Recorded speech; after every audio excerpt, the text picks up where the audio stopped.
This is my mom. By the way, Sorry. my name's Tamika.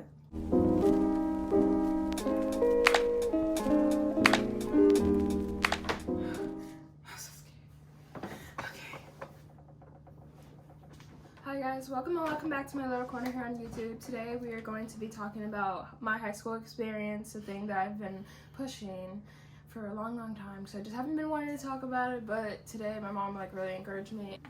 I bought this a long time ago, and my mom's very scared about trying it. We got this. My mom, she can't really eat spicy food anymore. I don't know, but I might not be able to finish it. yeah, so we're gonna try it actually right now. I'm gonna let you take the first bite because I'm so scared. Okay. I'm terrified. And I can just smell it. I can smell the heat. Yeah, it's hot. Very hot, huh? Okay. Here we go. I wish there was less water in it. I'm sorry. Because the sauce is watered down. I'm sorry, love. But it's probably good for you considering the fact that you can't have spicy food.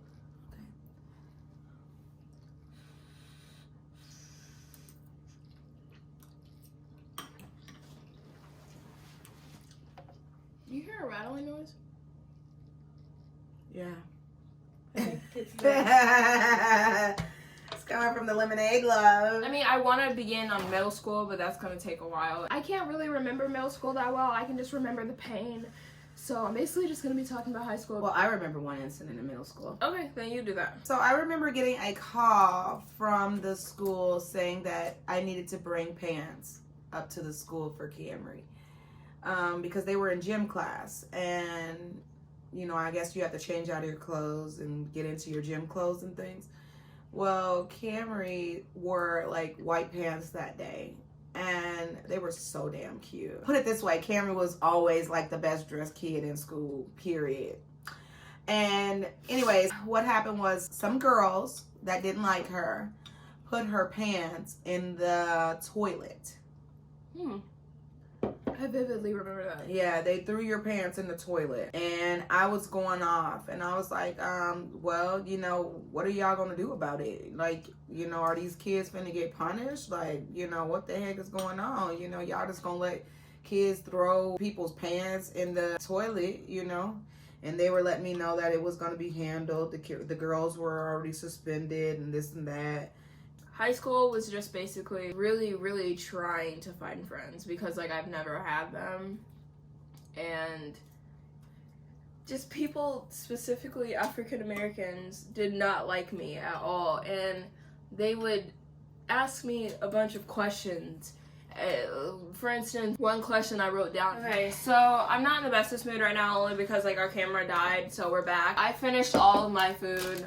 We have this. Mom is still working on hers. I love how it stopped on the first question. The first question that I wrote down is, why do you like Ariana Grande instead of another black artist? And I just don't understand why me liking what I like is a problem for someone else. As if I'm a traitor for liking another artist that's not black.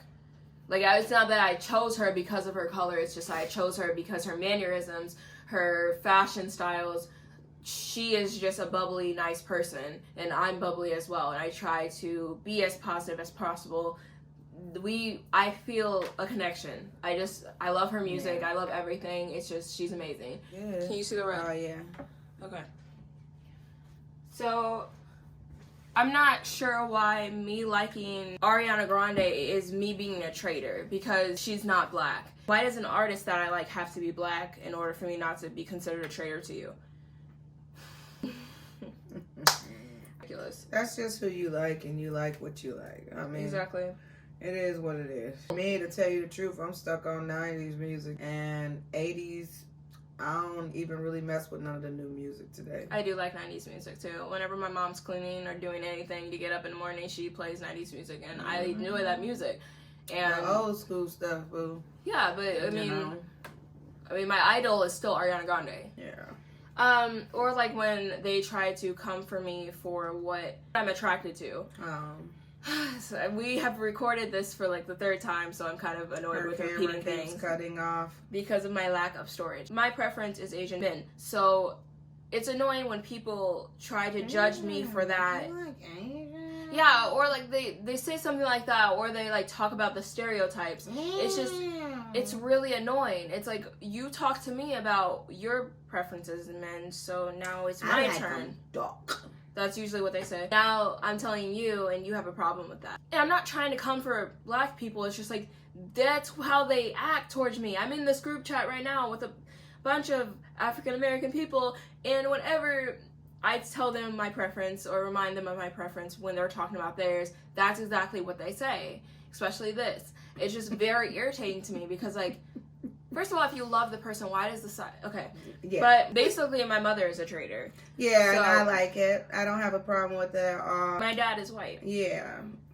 And it's not her biological dad, but it's her dad. He signed his rights over to be my father 10 years ago when they got married. Her biological father signed his rights away. And he signed his rights, and then your husband signed his rights to be my husband father adopted you 10 years ago. Yeah. When you guys got married. Yeah. Anyways, moving on. So her father is white. I have nothing to do with her preference. Camry likes what she likes. Why do you feel like somebody would think that you have something to do with my preference? Because, you know, people think, oh, her mom's rubbing off on her and this and that. But no, Camry likes what she likes. You know, me personally, it's not like I've never dated black guys before. I have. I experienced a lot of not so good relationships. And my mom, I learned a lot. You know, my mom has been married, and I'm not going to go into that because I'm going to talk more about that on my own channel, which is... I'll link down below if I want her to. I learned a lot from her experiences as well as my own. And all she dated and all she's married was black men. You know, so I have my own feelings when it comes to dating black men. And yes, I mean, I do find some black men attractive. No, I'm not against black men at all. It's just not my preference anymore. Yeah, same. Like, I find men attractive, and I'll even compliment them as I do at work. People don't even compliment each other anymore. I love complimenting people. Yeah, I always compliment people, I don't know why they don't do that. Yeah, like Camry was just saying, you know, I'm around women, you know, that constantly talk about the preference of men that they like. You know, either they like them dark, honey, or they like them tall, they like them skinny, they like them big, they like them husky, you know, like stocked and muscle bound and stuff. I mean, there's just certain preferences that women like in men, you know, and I just feel like each to their own. You can like whoever you like. That's you. I ain't got to lay down with the people you like, just like you ain't got to lay down with the people I like. So let's move on and not criticize and put each other down for our preferences. You know, period, point blank. I have a brother, you know, that before I got married, you know, he was really, really upset with me. And, you know, why are you marrying that blue-eyed devil? Why are you marrying a white man and this and that, you know? And he was just really harsh about it. And like I told him, I like the way my husband treats me, you know. He treated me like a queen, you know, bent over backwards for me. It wasn't nothing that he wouldn't do for me, you know. He wasn't aggressive to me. He didn't, you know, he wasn't controlling, you know. And he adored me, you know. And so he was everything that I basically wanted in a man. Well, anyways, I asked my brother, I said, how come you can date white girls, but you have a problem with me dating a white man, you know? And he was like, because it's okay for me and it's not okay for you. And that's where I draw the line. And me and my brother do not have the greatest relationship today. I've been married to my husband for 10 years. And I really don't like to be around my brother because of his mindset. You know, I'm going to date who I want to date. As long as they treat me the way I want to be treated, I could care less what anybody in this world has to say about it. Right. Yeah, or they would talk about, like, me talking white. I mean, I'm gonna tell you guys, if I act any color, it's pink. Like, that's literally just me. Like, that's how people describe me. Like, that's just my favorite color. That's everything about me. Yeah. Like, I don't understand what... And I get it, like, someone in the comments is gonna be like, obviously, they don't mean it literally, but... Well, you said it, so don't say it then. Right, but I just because I enunciate my words, like if I talk fast, then yeah, I may use a lot of slang, but I enunciate all of my words for the most part, so that's talking white. I use slang when I'm mad. Yeah. When I'm mad, honey, that's when the ghetto comes out. But it's just like, why, since I don't talk, even if I did talk differently than you, why does that matter? Like, why am I not black enough? Why why am I not considered black to you? Like, I am black. Why is this a problem? Like, I'm so confused. Why can't we just all get along? Like, we're the same. Like, why is there so much? Well, because, like, people say this all the time. There's so much black on black crime. Like, why can't we get along? Why? Like, I don't know. I would like to know. For black women today, I just don't understand why we can't love and uplift one another, you know? Honestly. I mean, oh, man. But you know what? Black culture got a lot of sad things going on. I mean, it's the texture of skin and stuff. Right. That they going, light skin, dark skin. You know, you think you better because you light skinned or you dark skinned. Or like for the people that there are like, some beautiful dark skinned people out there, child. I'm really, really saddened by all the stuff that goes on as far as our race. You know, I just feel like we need to be more accepting. I remember a horrible experience that Camry had in middle school. And, you know, she had wore some white pants to school. You know, Camry used to always be dressed so cute, y'all. And, you know, I mean, my baby knew it. But anyway, she had some white pants on and she had gym class that day. And so I get a call from the school telling me I need to bring Camry some pants up to the school. And I'm like, why? You know, what happened? You know, I thought maybe she had started her menstrual or something. They like, no. Some girls in gym class threw her pants in the toilet. And I'm like, what? And I'm like, okay, what's the consequences for these girls that threw her pants in the toilet? Like, you know, Camry was always dealing with something. You know, it was always something with girls bullying her, and this was just horrible. So I brought her pants up to the school, and I wanted something done, and they let me know that the girls were suspended and stuff. They weren't? Wow. In high school, she wore her natural hair, you know. I mean, she used to wear braids and, you know, crochets and things like that, but, you know, her hair grew to a nice length to where she just wanted to wear her hair down. I used to wash her hair every Sunday night and wrap it and put her little silk satin, you know, scarf on her head. And in the morning, she didn't have a lot of work to do. Well, anyways, she's on her way home from school, and these little girls, man, I tell you, it's always something. They had something called sugar crack. It was dried up Kool-Aid. It was dried up Kool-Aid and sugar inside of a Ziploc bag. Yeah. Sugar crack is what they called it, y'all. They threw this sugar crack in Camry's head. Just threw it in her hair, y'all. I was just sitting in the bus and I just felt something on my hair. So I turned around and then the black girls were laughing. And they had, like, the bag of sugar crack in their hand. I was like, okay, like, why would you do that? And they just didn't answer me, and they just started laughing. I was like, okay. And then when she got home, I seen all these white flakes all in her head. It made me so mad. So, you know, I called the school and complained about that. They checked the video on the bus, and the video on the bus showed it, and the girls were supposed to get suspended again and kicked off the bus, but I don't know if that ever happened. They never got kicked off the bus. You know, I mean, schools don't uphold these kids for their wrongdoing. It had just got to the point where Camry, she had a nervous breakdown at school. You know, I get a call at the school, and she in the counselor's office, just, you know, on the floor in the fetal position, just crying her eyes out, you know, and she wasn't not all there. Like, she was like nervous breakdown, blacked out, you know, like just in her zone of just misery, you know. And I could see it, you know. I mean, I remember the days where she used to come home from school, go right to her room, slam the door, and all you would hear was crying. I mean, she used to just cry her eyes out.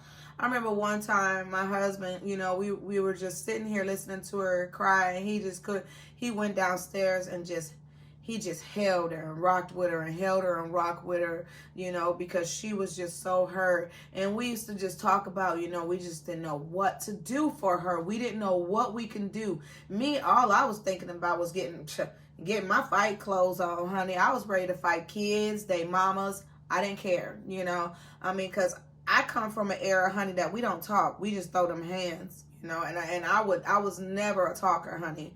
When I was ready to fight you, you was going to know it because you was going to get it, you know.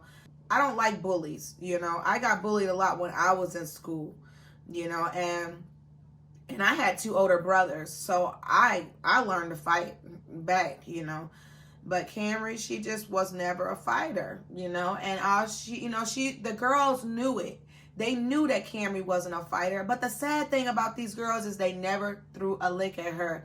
They never ever wanted to fight her. All they wanted to do was intimidate her. They would get in her face, scream, yell, curse. And it wasn't just one girl. It was girls all in her face. This side, this side, this side. They would come at her all at once, double teaming her with their verbal meanness, you know. And all I used to sit back and say is, I just wish I could trade places with my daughter, because I would have loved to be in that position. Because one thing I can't stand is a bully. I will attack like a bulldog, especially about my daughter. I just didn't, like, there was sometimes that I would say something like, dude, leave me alone. Or, like, I would, you have to stand up for yourself. Yeah, sometimes. But, like, a lot of the times I would just let it happen because, like, I mean... It's not gonna double team you. Yeah, there's that we're gonna double team you. Like 4 against 1, like I lost. Like they weren't gonna come by themselves. There was nothing I did other than not hang out with them, other than not associate with them, for them to bully me. Like I didn't do anything to them. I always was dressed up. Like that's just genuinely. So cute. I feel as though. Thank you. I feel as though like they felt as though I was better than them, and that's not. You thought you were. Yeah, I guess.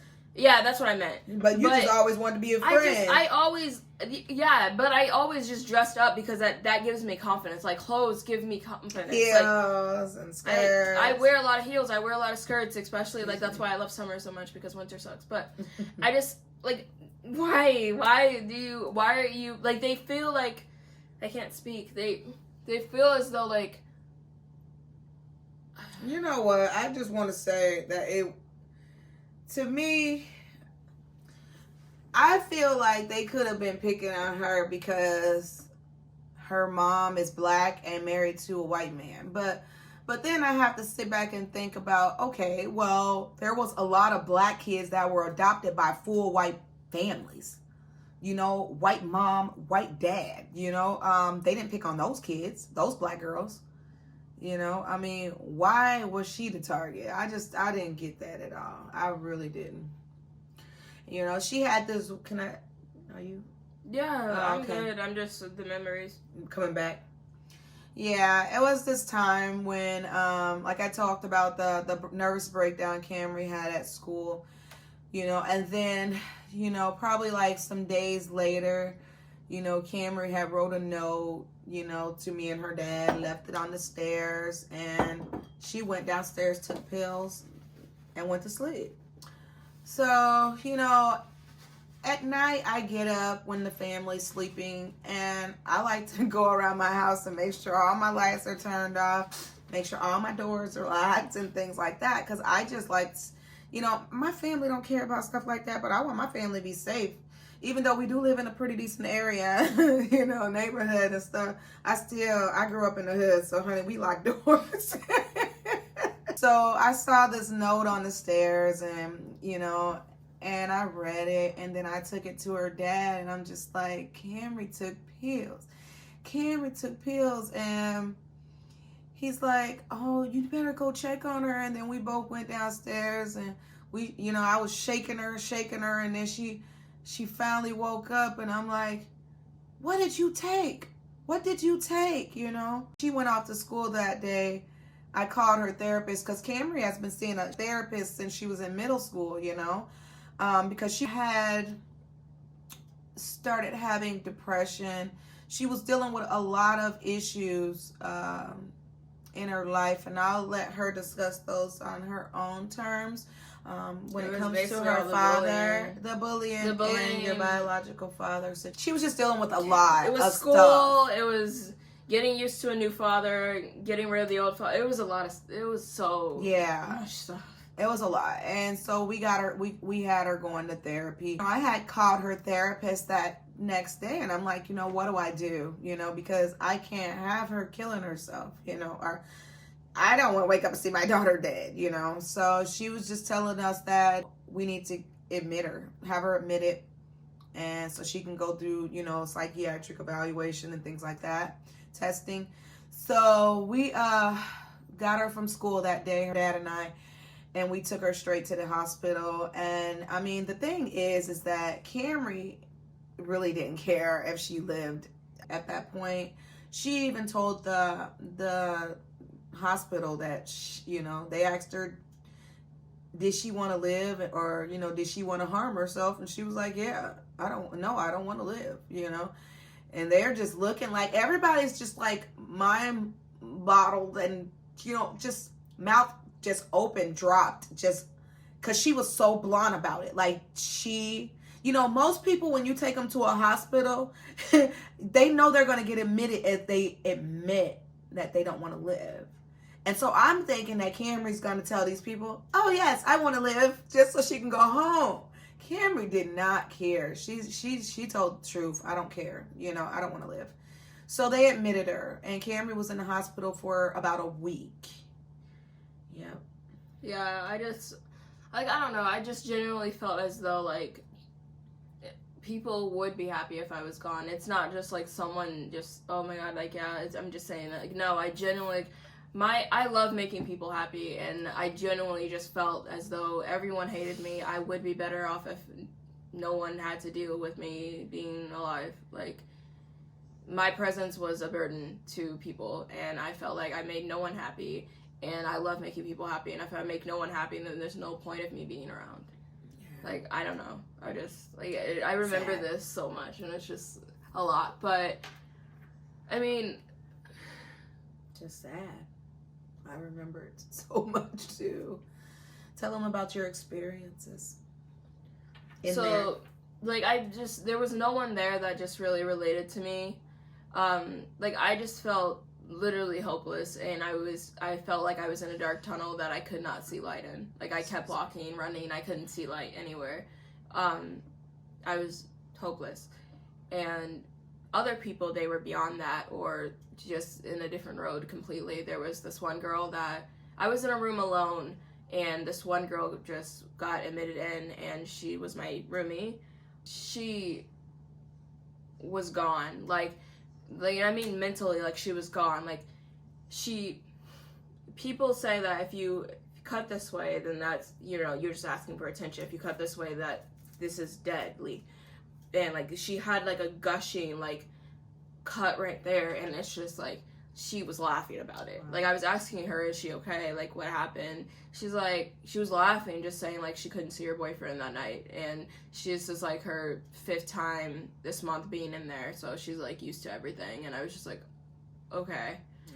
Like, I just... Bars on the windows. There was yeah, did I tell you that? Yeah. No, I think she did have bars on the window. Yeah, and then no sheets on the bed. Yeah. No pillows. And then there was another girl that her cat had died, so she wanted to be with her cat. There was another girl that just didn't feel anything, so she cut herself to feel something. And no one related to me, and I was just like, I don't think I need to be here. This is not helping. Like, yeah. I just feel lost. I feel helpless. I feel in a dark place. They're way above this. Like, yeah. Their dark place is gone. They're in a pit. Like, yeah. That was wild, and like, yeah. So it was just a hard time. And and the men were like, oh my gosh, the male nurse, they were mean. Like, they just yelled in my face a lot. Like, because I wasn't really responsive, like, I wouldn't say things at all, and like, they would like yell in my face, and I would just look at them. Like, I remember not saying anything. It's like sad, like, because it's like the whole reason that you were in that state of mind was because of people bullying you and yelling and screaming at you. And then you go in there and you have to deal with it with a worker. That's sad. Yeah, it's sad. But, I mean, moral to kind of some of this story is that majority of the girls that Camry just truly, truly wanted to be her friend were people that looked just like her. They were African American, the school she went to, and I laugh about it all the time. They didn't have that many black kids at that school, African American kids that did grow up in America and can kind of feel the pain of what we all go through, you would think that they would understand, you know, that Camry just really desired being friends with people like her, you know, and they did not accept her. They did not accept her in their circle. For some reason or another, we will never understand why. You know, I went through the same thing as a child myself, you know, with people calling me white, you know, not really feeling like I was accepted in my own race, you know. I was a different breed though. My heart became hard as a rock and cold. So, you know, it don't bother me as much as it bothers Camry. She's more sensitive than I am. So it hurts me to see my child hurt, you know. And you know, I don't understand why we have that in our race. I don't understand why we can't love each other and be more accepting towards one another, you know, and more kind. And why you always got to say, oh, you too nice. It's something wrong with you because you too nice. Or you act white, or, you know, why you this way? Why you that way? Why can't you just give me a chance as a friend and see how that work out for you? You know, I mean, I'm soft. Yeah, she got picked on for being soft, you know. I mean, that's just who she is, you know. I just don't understand why why her being the way she is had to be a bad thing. You know, why did it have to be a bad thing? You know, like, still to this day, like, I know, like, I've had, I don't know how many years I've been out of high school, 2, 3, but I still ask myself often, you know, like, why wasn't I okay? Like, why wasn't I enough? Yeah. Why wasn't I worth it? Why couldn't I just be a friend? Yeah, that's so sad. It is. It's horrible. And I used to talk to these, you know, a few of the girls' mothers, you know, and I used to always ask them, you know, well, just talk to them about, you know, talking to their kids, you know, like, man, it's only so many black kids in this school, you know, and why can't they just stick together, you know? And I don't mean that in like a race type of way or anything. It's just that being black, it's hard to find people that you can connect with, that you can fit in with, that you look like. You know what I mean? It's you know, you can be friends with white people. I love white people. Pretty much all my friends are white and loyal, you know? But it's nothing wrong with having friends that you can connect with, that you look like, that you have something in common with. Like, it's different. It's a different kind of friend. I'll never forget. Like, I had one black friend, and our relationship did not end well, but yeah, it was nice being able to talk about my hair, being able to talk about, you know, foods that we grew up having together. Like, I mean, jokes, certain jokes. I mean, yeah, it was just nice having somebody that kind of related. Music you grew up listening to. Yeah, music that you grew up listening to and everything. Like, things your mom say that's just funny. Oh, yeah. Things your mom say. I mean, it's just, it's nice having that sometimes. Yeah. The friend she's talking about, I'm going to go on and get into that one. You know, I was so happy Camry found a friend. You know, I was so happy. What I didn't understand was this girl's parents. They just were kind of not like us. Different. Yeah, they were or different. Anybody, really. I mean, they didn't allow anybody in their house. Like, if Camry went to their house, she had to stand outside. You know, like, who does that? Who leaves a kid outside? And they didn't stay in the best apartment complex. I mean, they had weirdos. You know, when Camry would be outside their apartment, Camry said that it was grown men hitting on her and stuff. You know, bring my daughter in your house where she's safe. Don't make her wait outside in no hallway where you don't stay in the bestest apartment complex and you got weirdos constantly approaching my daughter in the hallway. You know, I mean, but even when her daughter came over here, she was treated with nothing but love and kindness, you know, but they acted like she was in a home with weirdos. Like, she wasn't allowed to accept food from other people. Yeah, like, because that's disrespectful. They in high school. They in high school. And she couldn't accept a glass of water from my home. Like, and I understand in the black culture, because, I mean, my mama was like this. I was like this with my kids, too. Because it's just so much stuff going on. And, you know, you got fathers molesting kids. You got brothers touching the kids. So I understand that. But Camry didn't have no brother at home. And my husband is a Christian, a loving father, you know, he's not a weirdo. And so, I mean, instead of them just coming and meeting us, getting to know who Never we wanted were, to do that. They never wanted to do that. automatically just was so not friendly to us. And me personally, if my daughter's your daughter best friend, I want to get to know you and be, you know, I want us to be cool too. You know, since our kids is cool. But she was just so damn weird. Sorry for cussing, guys. Camry had her first job at McDonald's. You know, I was just so proud of Camry. Did she work at McDonald's with you? Yeah, her friend got a job. Yeah, her friend got a job at McDonald's too. And me and her dad, we was so happy. We just, oh, you know, things are turning around. Our baby got a friend. They got a job together. Mean to me at McDonald's, though. Like, whenever we were scheduled to work together, she was always mean to me, like, in front of them. But, like, when we were on our break or something like that, she'd always be nice. Yeah, it's like in front of people, she didn't want to be nice. She was your friend. Yeah. That's sad. And then I mentioned that to her, and, like, she was, I don't know. Yeah. You know, but I was still friends with her because, like, our fun times were fun. Yeah. Like, our fun time, it was, like, such a toxic relationship, but our fun times were so much fun. It's just our bad times were the worst. Yeah, so, like, it had ups and it had downs. Like, there was no in between ever. Like, it was just. So Camry, she was starting to come home with lots of things like Bath and Body Works. Oh my God, Camry has so much Bath and Body Works. And, you know, she would come home with clothes, flip-flops, icing, and Claire stuff. I mean, Camry was. Every time her and this girl would go to the mall, Camry came home with a buttload of stuff, y'all. And I'm just like, dang, she's spending all her paychecks, you know, and we taught our daughter to save. You know, she was saving up for her first car. So, you know, I'm like, she's spending too much money, you know, she's supposed to be saving, you know, what is going on, you know? And I never, you know, said anything to her because I raised my daughter to be, you know, honest and come and talk to me about things and be open and stuff. You know, I've always been that parent where I always wanted my kids to be able to talk to me about anything.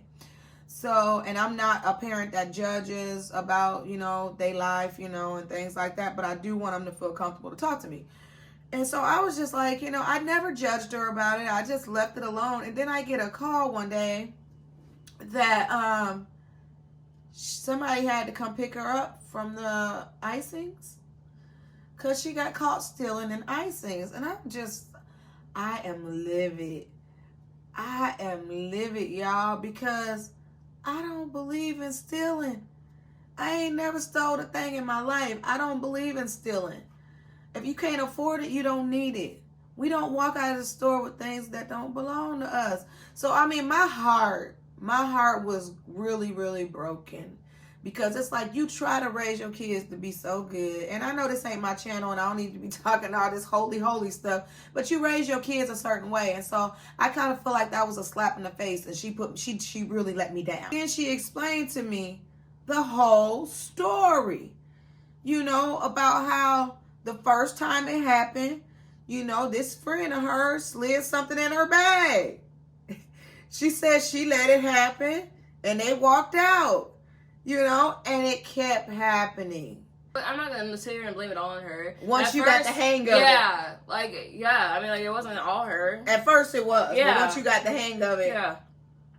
Mm-hmm. And I was trying to explain this to the girl mama, man.